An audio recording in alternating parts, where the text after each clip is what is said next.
Well, the sun is shining at the moment, but certainly we have seen a lot of rain, not only in recent days, but really through much of the month of October. And it looks as if we are in the the medium range, going to start to see things settling down a little bit. But certainly it has been a rather unsettled and rather turbulent weather pattern as we have really went through the first half of October. So thanks for clicking on to the Monday edition of Vogan's European Outlook. Looking at the CFSV2, this is the Northern Hemisphere view of the 500 millibar geopotential height anomalies, and you can see here a very classic blocking pattern. This here, folks, would certainly be a terrific setup if it had been 2 months from now, because we've got the west coast ridge of high pressure.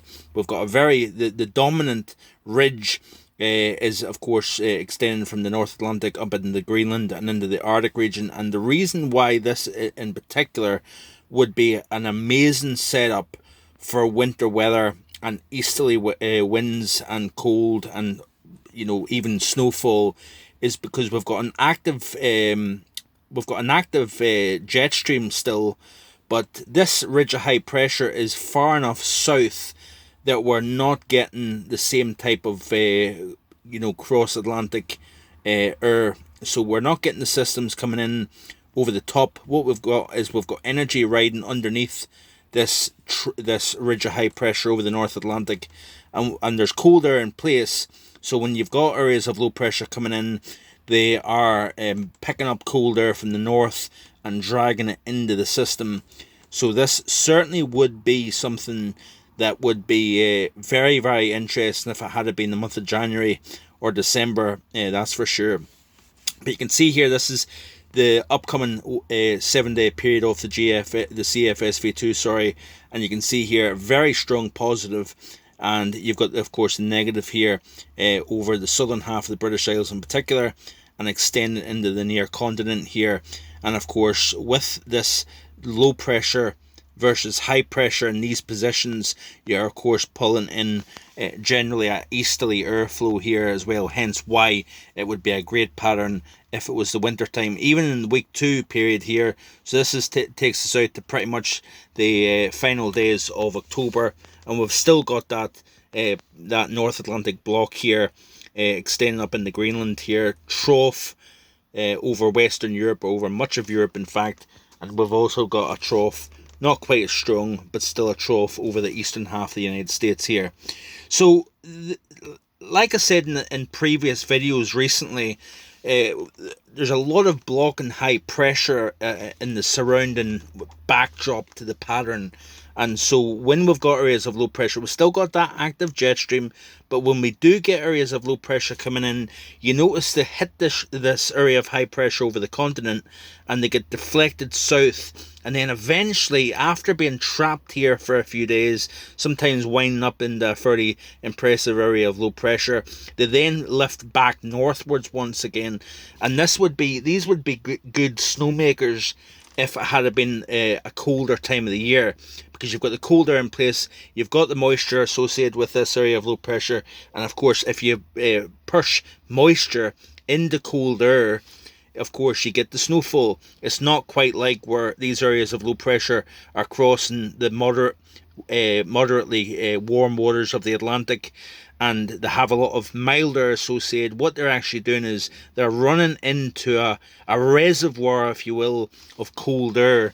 So certainly that would be a pattern, like I keep repeating myself, would be a great setup for winter weather, for snow, for cold, for, with clear skies and high pressure in place at night time, with snow cover, of course. You've got very, very chilly nights indeed. But again, this is all, of course, talking in theory. We'll have to, of course, get the pattern come the winter time, and that is going to be the big ultimate question. Can we get this 2 months from now? How many times in the past have we had this type of setup, either in October, even in November, and we've had a nice cold spell during recent Novembers, but of course the pattern then turns around come the crucial December, January, February period, and it basically goes out the window. So it's going to be a test this year to see if we can finally get winter in winter rather than it being either in autumn time or in the springtime. So that is going to be the big question. So this is the GFS looking at Europe here, British Isles, Ireland, mainland Europe. You can see here an area of low pressure here to the north of the UK. Another area of low pressure sitting pretty much just on the England-Scotland border here. And as you can see, well, I beg your pardon, I have to apologise. We are looking at a model run that is dated Sunday the 25th of October. So let's skip back to the current period. And you can see here, area of low pressure here. Very strong high pressure still in place north, east, west, and to an extent even to the south. But this area of low pressure here over the Mediterranean is of course trapped because of low pressure. But as you can see here, this area of low pressure, it gets deflected to the south. It's got nowhere to go here because it's blocked. Then we've got an area of high pressure linking up between near the Azores and between Iceland and Norway. And of course you're pulling in air from the east here. So fairly chilly flow. Not particularly bitter at this time of the year because you don't have a significant cold over Scandinavia at this moment in time. But certainly it's still a nippy northeasterly wind coming in. That area of high pressure then kind of settles things down. Isobars spread out. And of course you get frost and fog to form during the overnight period here. But you can see here that we still have the active pattern here. So watch this area of low pressure. It's getting deflected by this building area of high pressure over Iceland. You can see how it gets deflected to the south, and then it gets that high then weakens to the north of the UK, and it allows this area of low pressure with a two-prong centre to then lift back north up over the UK again. So you can see here it's a rather messy picture, but certainly the areas of high pressure are really the driving mechanism, steering these areas of low pressure, if you will, in a kind of counterclockwise fashion around this large trough within pretty much all of Europe's airspace at the moment. So these areas of low pressure are kind of like spokes in the wheel, just cycling around that trough, that upper level vortex here. You can see here more areas of low pressure coming in to the British Isles here. So again, like I say, colder in place with these areas of low pressure, you would be certainly getting plenty of snow activity.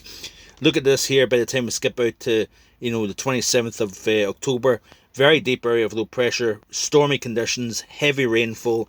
So you get the general idea. We do get a bit more of a kind of lull within this unsettled pattern, but generally speaking, we are going to get more rain as we go through the month of October here. So let's just keep an eye on this pattern here, folks, because like I said, very wet Octobers can and have been known to lead to colder winters, with the wettest conditions showing where the heaviest rainfall is going to be here, and the computer has just crashed.